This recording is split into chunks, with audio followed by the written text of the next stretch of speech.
CBR just put out a list of the top 10 most iconic anime swords, so let's take a look and see if any of these swords would work in real life.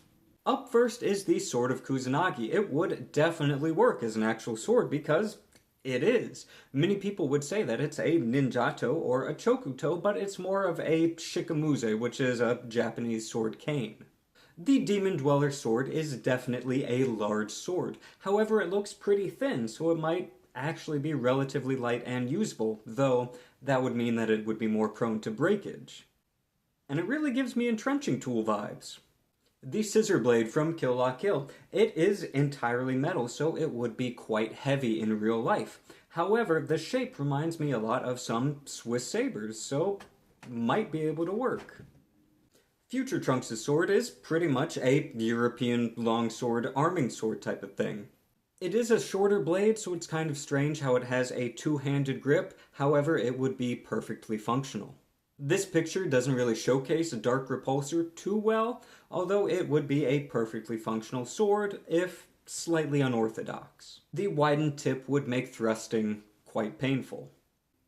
This is more a sharp than an actual sword, so won't really function as a sword. I'm kind of bummed how they picked this one as a second Naruto one, instead of taking any of the other blades there that are really cool, or taking something from a different franchise. This is definitely a very large sword and would be unusable, but that's mostly due to the crossguard. If you had a more realistic sized crossguard on there, then this would pretty much be a falchion greatsword combo.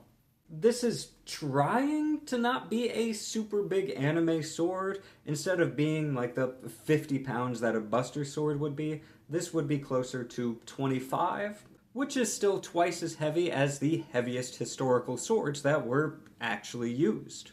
So people might be able to wield this, but not really too well. And in real life, humans would have trouble using large swords like this one as well. I'm not even sure if this one should be on the list, because it's not even a sword. It's too big to be a sword. Too big, too heavy, too rough. It's more a large hunk of iron.